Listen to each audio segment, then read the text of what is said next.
Hi friends, welcome to Canadian Cutting Edge, and we've got another little knife review today. This is not going to be as thorough a review as I often do.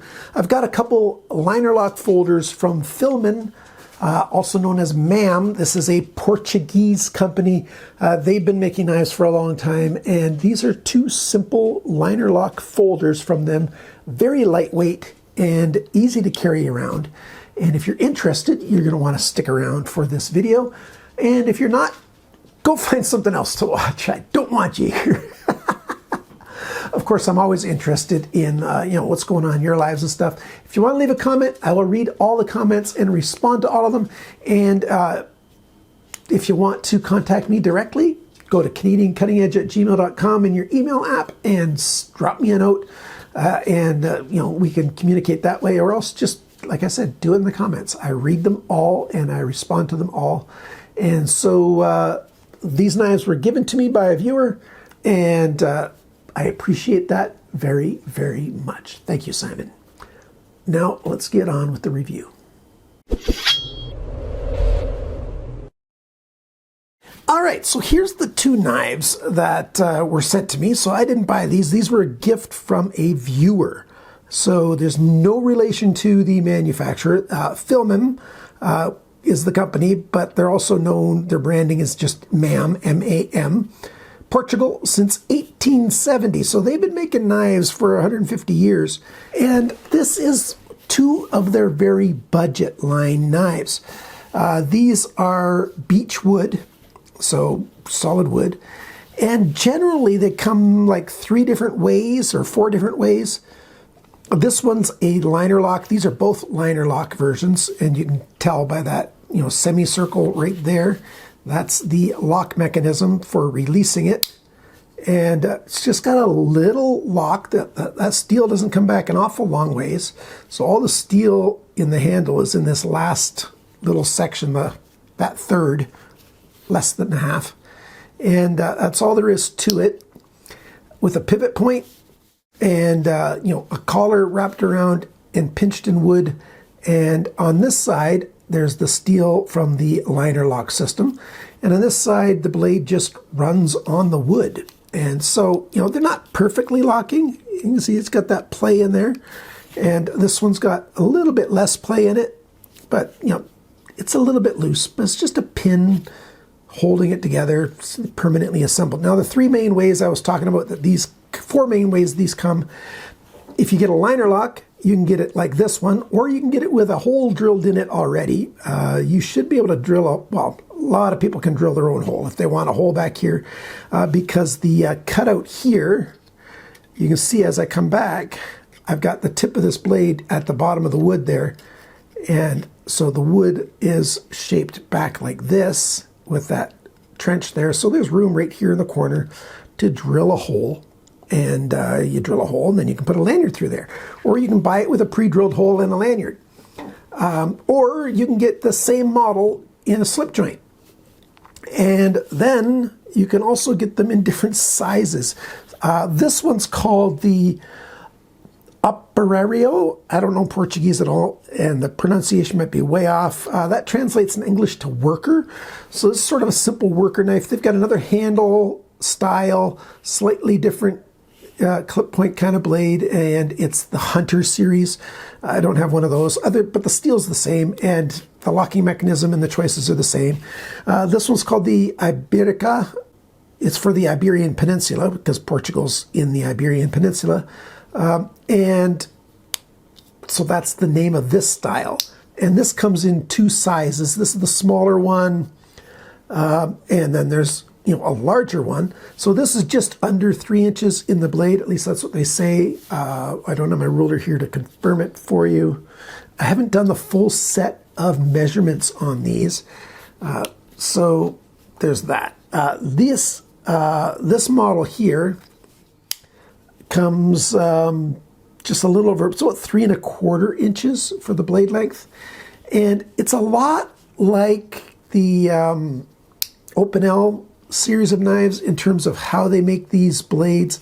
It's pretty much a flat grind all the way to the spine, and whereas the Opinel's got sort of the main bevel here is sort of convex, just ever so slightly. This one is a truly flat grind. Let me find something flat to put against it so I can verify it. If I put this card on there, yeah, it just sits flat all the way across, and it's not convex at all. It's a flat grind all the way to the spine. Now the thickness of the spine will vary. This smaller one's thinner than the wide one, but it's not a super wide, it's not a thick, it's not a heavy knife. These things are very, very light in the pocket and in the hand. But lockup is solid. They're easy to disengage, you know, to close the knife. And this one's a little bit harder. Like it's just, everything's a little bit stiffer on this one. I guess it'll wear in more as I use it more, but I've been carrying this one more. They're both so similar that I didn't feel like I really needed to carry both of them.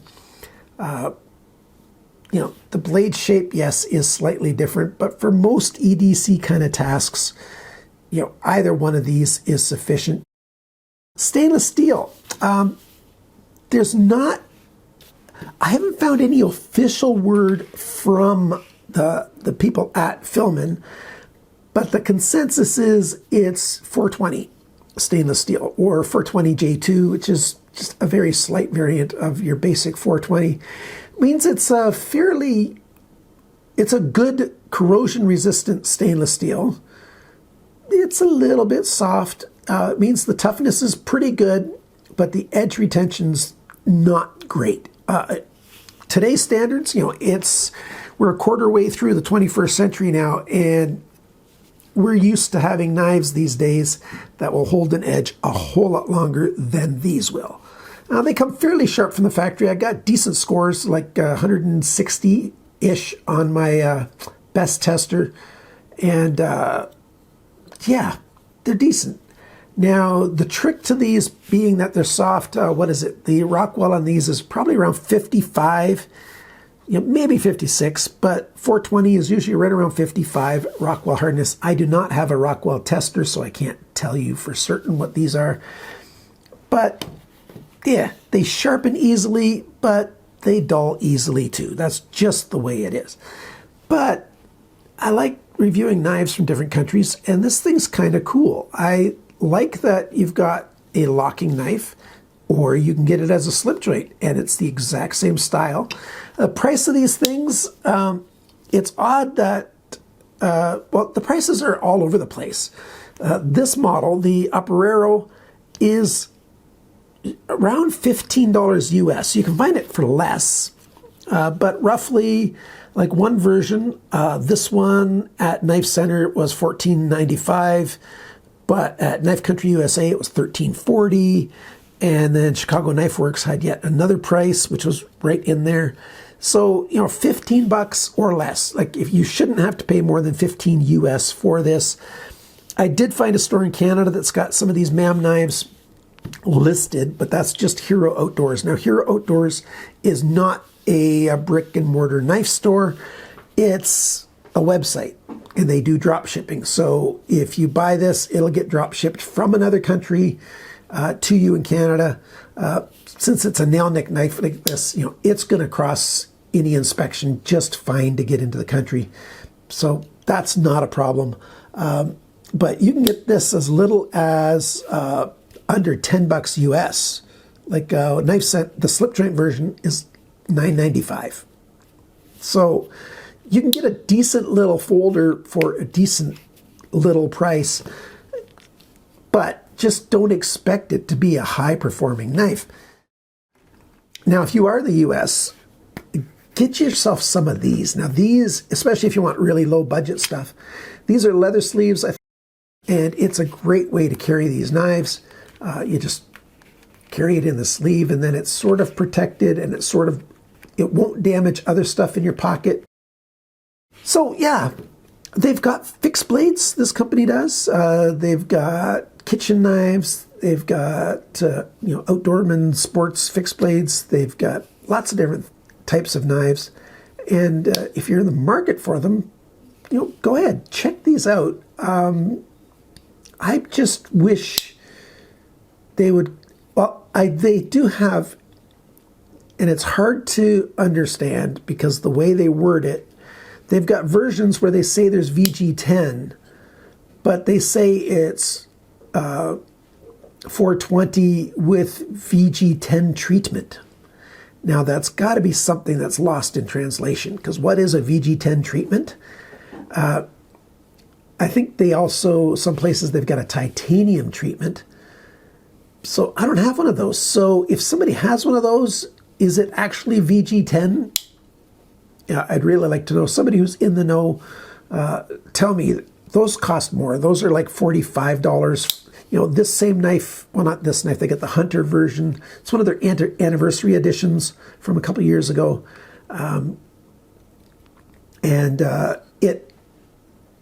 I think it's probably VG10. Like if it's more than double the price, it's probably, you know, VG10. This, they say it's German 420. So, you know, at least it's going to be well made, you know, stainless steel. As you can see, I've had these for several months and there's no corrosion on them. I've done nothing to treat them, nothing to keep them corrosion free. I've not oiled them or anything, and I've used them and washed them. And you know, this kind of knife with this kind of pivot in here with the wood, don't soak this wood, because then the wood will swell and then you're going to have problems. And then it's going to be even tighter than this guy is to, you know, open and close. This guy's very tight. I'm going to have to work it quite a lot. You have to safely hold it so your finger can't go over there, because if all of a sudden it would give, I might cut myself. So you just have to work it for a long time. Now, some people suggest, you know, put some oil in there. Well, I'm not sure that's a great idea. That's going to make the wood swell up a little bit. What you can try is a tiniest little bit of wax in there, and that can help the slipping of this. Especially if you can buy a special wax for furniture, for wood drawers, wood runners, the way furniture used to be made before they had the metal runners and stuff. I don't know, it's called Slip It, and that might be good in there, but just try to put it on the side where the wood is. Make it work better. This one's a little bit, well, they're both a little bit uncomfortable when you put your hand up here, because, you know, this is sticking out and then you're close to the edge. Like, I don't want to put my finger on that, so I would have to hold it behind that thing, or if I held in front of that thing, then I'm putting this sharp edge next to my finger, so I'd have to be careful not to squeeze too tight with my index finger. So either hand, that's a little bit less comfortable. So I'd probably just, if I was to get more of these for myself or to give away to somebody, just get the slip joint versions, because you don't have that metal sticking out. And like I've said many, many times, if you learn how to use a slip joint knife safely, you can learn how, that will teach you how to use any folding knife safely, because locks can fail, and they do fail. And so if you use every locking folder as though it were a slip joint folder, you're going to be safe from cutting yourself on the hand that's holding the knife. You're never safe from cutting yourself on another hand. Like right there, I cut my finger once pretty badly. But the hand that's holding the knife, you know, it's not going to close on you if you use it safely. But this is not a class on how to use a slip joint properly. And I don't know, I think I did a video on that once. I don't remember. Anyhow, this is just a short little video because I'm waiting for knives. It's going to be a while before I get more knives in, unless I find something locally to buy or somewhere within Canada, some decent knives. So if you are in Canada and you've come across a knife for sale that I've not yet reviewed, just double check that on my YouTube page if I've reviewed that knife already. If there's something I've not reviewed that you want me to review that's on for a really good price right now, or whenever you're watching this, let me know, and I'll seriously consider it. So there you go. I've had contacts from a couple of different companies and some new knife companies that plan on sending me some stuff, but that's down the road. So yeah, these MAM knives, are they worth it? Yeah, sure they are. because they're so inexpensive. Thanks for watching. Thanks for liking, sharing, commenting, and subscribing. And remember, friends, cut towards your chum, not your thumb.